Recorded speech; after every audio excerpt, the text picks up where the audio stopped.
Busch. He's the winningest driver of the decade, and now he is joining elite company. Kyle Busch is going to win his second Monster Energy NASCAR Cup Series championship. Awesome work. Awesome here. Thank you, boys. Congrats, by the way. Thank you very much. Y'all ready to go? Yes, sir. All right. So damn cold. It was freezing. Yeah. Like, I was shivering when we got into the meet, so just the golf ball. Oh, I bet. Yeah. Hey, everybody, it's Dale Jr. for the Dale Jr. Download. This is a special final edition for the 2019 season. The season is over. What better way to start this show than to talk to our champion, Kyle Busch. Kyle, thank you. Absolutely, man. Appreciate you. I appreciate it, Yeah. man. So, Where's Davis? I don't know where Davis is. It's just me. Lazy yeah, ass. I know. It's just going to You're be better us anyway. two. It's all right. You're in a great mood, man, and obviously I was before the race. for good reason. Were you? Yeah. Really? There's so much going on at pre-race, and for me, I just could not wait. As soon as I got up in the morning, it was like, I don't care about none of this. I want to get in the car, put the window net up. Right. I want to get away from everybody. But you guys, I talked to Martin, I talked to you, and I listened to the other guys in pre-race, and all you guys were in really a great mood. Yeah, it wasn't bad. I thought it was good day to be alive. Good day to go race for a championship, you know? I mean, Yeah. Obviously you try to push out some of the outside noise and some of those things. And from there, you know, we come up and sat with you guys for a few minutes, cut up with you a little bit about being dressed too nice. How you doing? Thank you. Am I making you nervous? Yeah, I'm a little bit nervous. I'm You too said close for comfort. You said I didn't look that. You said I didn't look that good. It was easy when I just put one of those things No, on. I said you look different. Oh, I look different. Yeah. I was like, man, I'm used to the jumpsuit. Yeah, I know. I used to put those on, and then now I put this on, and I don't have any help putting this on. My wife don't go to the races anymore, so I need some help. Well, I know you love statistics and breaking records. With this win now, you have put yourself solely in 9th place. You were tied with Rusty Wallace. Okay. Do you even look at that as you're rising up the ranks? I would probably catch myself looking at that statistic and looking at all the statistics as I'm rising up the ranks, because you are really setting some amazing goals that a lot of guys, we got a lot of guys in the sport today that are Hall of Famers, are going to be Hall of Famers, but you set yourself apart from them with the wins you have in the Cup Series, Truck Series, Xfinity Series. Right. Do you look at those? Do you allow yourself to sort of look at that and go, man, that's pretty awesome? I don't sit there and look at it, no, because I get the opportunity of everybody else telling me about it, you know. So I don't pull it up. I guess I did years ago. So I did years ago because I was like, man, I'm behind. Oh yeah. Like, I'm behind. I'm not winning enough. And I look at it and I'm like, I'm really behind, you know. But now it's gone so well, and I've won 50-something races now, and so the opportunity that I get to enjoy with people bringing it up to me is all I need. Do you think about a number in the Cup Series that would make you happy? Nothing makes me happy. Right. You know that. You're never satisfied. Right? I'll just say that. I would say 100 would be pretty Ooh. damn cool. Man, that'll be. You're 34. You know, Yeah. I was really surprised by that. Now, I don't look at the ages of the drivers that often, but when you're put next to Denny and those guys, I mean, Harvick at 43. Right. You're 34. You're literally not even. I mean, I'm not mid-30s yet. No, it's possibly to even say you're not even in your prime. Like, you know, these. I mean, the statistics say that I like the 38, way you're 39 thinking. years old is a prime for a Cup driver, man. There's so much more that you can accomplish. 100 is not out of the question.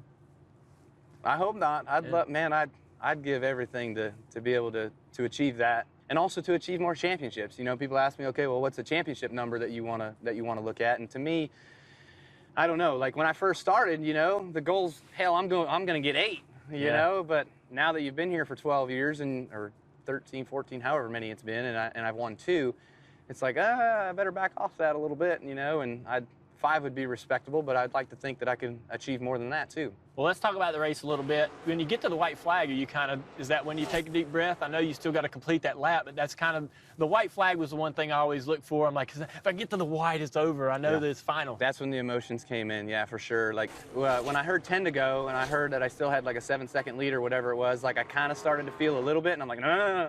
Like, you got to like shake it off, you know? And you got to keep focused and keep working on what you got going on, and hitting your marks and hitting your lines and not feeling anything crazy with the car going on. And once you took the white flag, for me, it was emotional. Like, I had tears coming out of my eyes and running down my cheek. And the first time I won it in 15, it only happened in 3 and 4, because Harvick was only like 2 seconds back on that one, you know. So I was like, don't screw it up, you know. Through 3 and 4. no one has battled through as much pain and had as much perseverance as 30-year-old Kyle Busch. Tonight he earns his first Cup title. But this time, I had a little bit more to kind of give up Yeah. and started thinking about it a So little you're earlier. giving Brexton a ride around the racetrack. Was that something that was spur of the moment? He actually asked. Like So right there in the moment? Yeah, right there on the racetrack. How did you get it cleared right there? As soon as he asked me, I stood up, and the NASCAR official was standing right there like, hey, let's go, let's go, let's go, you know? And I was like, hey, will they let Brexton get in the car? And so then he called it up, and I was getting in, and then they said yes, that he was allowed to do that. So I was really, really thankful for that, because that was a special moment, man. Take a look at this. Brexton is along for the ride. He's sitting over there in the passenger area. What a memory for that young man. Incredible moment to be able to share with your son. I think he got the idea from Keelan, obviously, with Kevin. Remember the floorboard pop. Yeah, remind him. Plug your ears in the floorboards high. There's some hot parts to this race car. And don't tell Mom. I think they kind of frown upon that, but I think it's cool. I mean, they're not hurting anything in there. Hell, he only weighs 45 pounds. I will promise you from the booth and from people watching on TV, it's an amazing thing to see. And especially anyone who's a parent knows exactly what you're going through in that moment and how Brexton's going to always remember that. Mm-hmm. I loved that for him because for me being a dad, I mean, he asked. And so to be able to give anything that you can possibly give for your kids. Yeah, how do you tell your kid no in that moment? Exactly, right? And I wasn't going to say no because I was like, hell yeah, boy, let's go, you know? Yeah. So it was cool. So go back to the emotions. You know, we hardly ever see those type of emotions out of you. Mm-hmm. And, you know, where does that come from? And not sadness, but the tears. I mean, how does that happen to Kyle Busch? Yeah, it's, I don't know, but it's you got that sort of soft side in there somewhere. Come on, man. Like, yeah. All anybody ever wants to see or know of me is Friday, Saturday, Sunday, right? And when I come into a racetrack for Friday, Saturday, Sunday each and every weekend, like, I have one thing that I focus on that I got to worry about, and that's me and my race team and going out there and being able to perform and being able to win the race. Like, to me, like, this is my work. Like, this is what I focus on. And look, even at home, when I'm at home and I got to sacrifice time with my son or my wife or whatever, like, because of the work ethic that I have to put into what I do, whether it's the truck team, whether it's my cup team or whatnot, like, this is all I have. Yeah. This is what I do. So I think the emotion comes from, A, we did it. Everything that we've just done and gone through and all that has been so worth it. And that, to me, is where the emotion sets in. Like, when we win races, yeah, that's cool. You know, we win races, we can go on into next week. We lose races, we can go on into next week.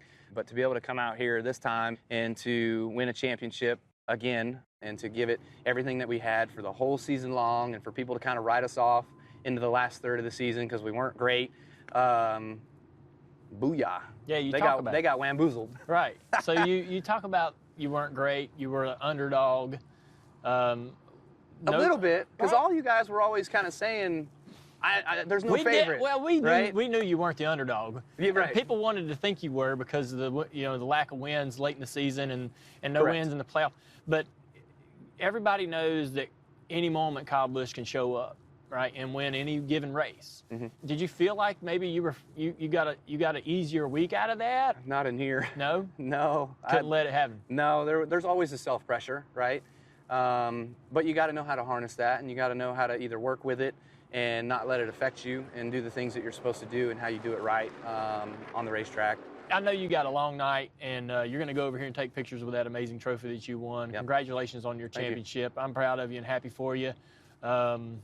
Enjoy it, man. Just let it soak in. You're not having any trouble doing that, so enjoy your night. And I appreciate it. We'll see you soon. Thank you, man. Yes, sir. Thank you. Cool. Awesome shoes. I saw them this morning. I appreciate that. Yeah. Thanks.